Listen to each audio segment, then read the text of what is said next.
எனக்கு அன்பான தேவனுடைய பிள்ளைகளே, மத்தேயு 5:18 மிக அற்புதமாக தேவனுடைய வார்த்தை சொல்லப்பட்டிருக்கிறது.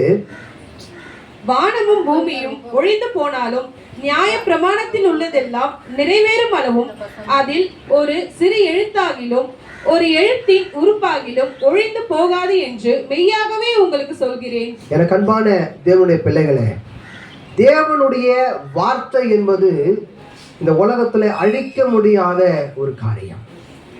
வானமும் பூமியும் கூட ஒழிந்து போகலாம், ஆனால் தேவனுடைய வார்த்தை ஒரு நாளும் ஒழிந்து போகாது. நல்லா கவனிங்கள். இந்த வார்த்தையை ஏன் உங்களுக்கு நான் சொல்கிறேன்னு சொன்னால், இந்த வார்த்தை தேவன் உங்களுக்கு என்னென்ன வாழ்க்கையில என்னென்ன ஆசீர்வாதங்களை கொடுக்க வேண்டும் என்று அவர் தீர்மானித்து, அந்த தீர்மானத்தின்படி வாக்குத்தத்தமாய் உங்கள் வாழ்க்கையில அநேக வார்த்தைகளை அவர் விதைத்திருக்கிறார். நம்புங்கள், விசுவாசிங்கள். அந்த வார்த்தை என்ற விதை ஒரு நாளும் அழிந்து போகாது.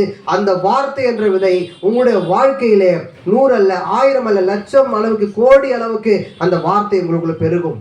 உங்க குடும்பத்துக்குள்ளே இருக்கிற எல்லா துக்கங்கள் மாறும், உங்கள் குடும்பத்துக்குள்ளே இருக்கிற எல்லா கஷ்டங்களும் மாறும் என்று சொன்னால் தேவன் வார்த்தையை கொண்டு உங்களை ஆசீர்வதிக்க விரும்புகிறார். அல்லேலூயா.